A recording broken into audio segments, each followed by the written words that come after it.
In 2012, my dad got a older Jeep and helping him build it, add some stuff onto it, um, what made me want to get a Jeep.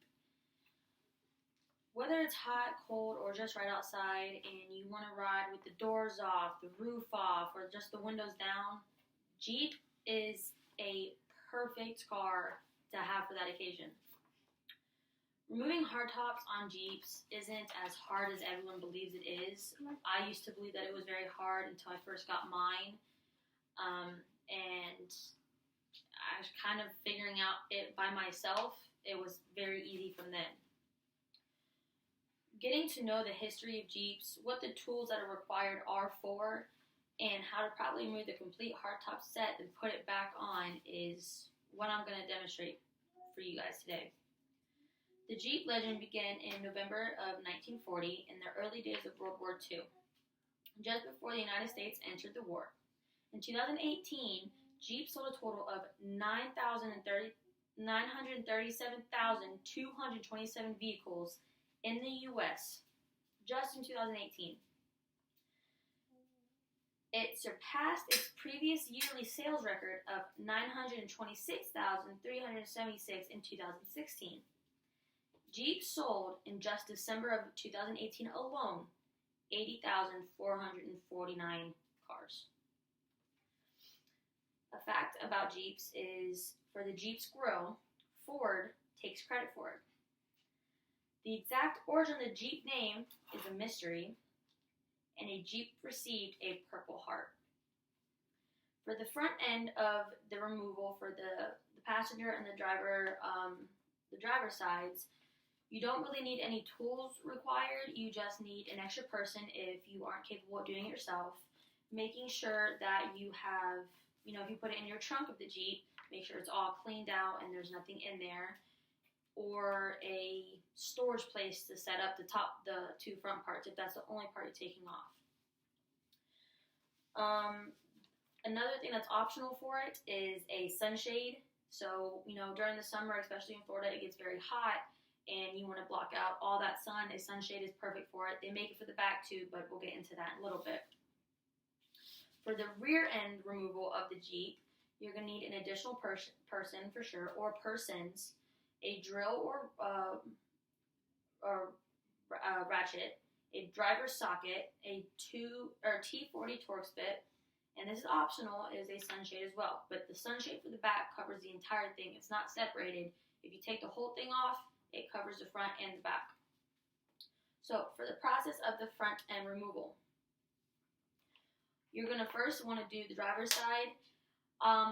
Up top and behind the driver, kind of by the shoulders and by the bar speakers, are two screws. I have a 2014 Jeep Wrangler, and mine has two screws. The newer Jeeps, the newer Jeeps don't really have them as necessary, so you want to twist it, take them off, and store those so that way you don't lose them. Those connect the front and the back roof to make sure they stay together. Then there is 4 latches on the driver's side, and all you have to do is just twist them. Make sure they're not against both of them. You just want them on the driver's side, and then right above your sun visor, there's a latch that you pull down. After that, you can either sit in your seat if you have an additional person standing outside by the door. You push it up and you bring it over. If you're doing this by yourself, I like to stand outside the door, have one hand up, the other out, and push it towards myself and to carry it.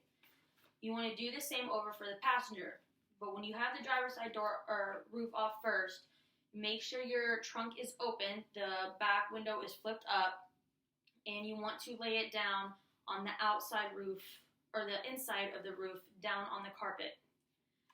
When you do your passenger side roof, there's only one latch and then the one latch underneath the sun visor, and you want to do the same thing. Push it up, hand it over, or push it up and bring it over slowly so that way you're not in any harm and you're safe from doing it by yourself. This time, when you take the passenger roof off, you want to flip it over and put the top of both roofs on each other. Then you close it, and that's it. You have the whole front roof off and you're ready to drive. Now to put it back on, just reverse those steps. It is that simple for the front end removal. For the rear end removal, you want to remove the two T40 Torx bolts on each corner. The back window has a back windshield wiper, and you want to disconnect the electrical connection by pushing on it, then pulling it off. If you do not, I know some people have big garages when they have Jeeps, and they have a system that all they have to do is just do the screws and put something on the bottom of it, like hooks, and they press the button and it just lifts it right up. That is, if you have that, that is perfectly fine. If you don't, you want additional people to help you. You lift up from the center of the top, and you just you push it up and you pull it back. When putting it back on, just reverse the steps. So you want to push it on and pull it down. Same with the system. When you want to pull it up, you just have to make sure you're parked in the correct space and it's right where it needs to be, and you just reverse the steps from there. Getting to know your Jeep and getting comfortable with it, what the tools are required for, and how to properly remove the complete top set and put it back on is what I wanted to demonstrate for you guys today. Thank you for listening, and some of my works cited was me and my dad after helping him work on it for the past 7 years, and then starting to work on mine the past 3 months.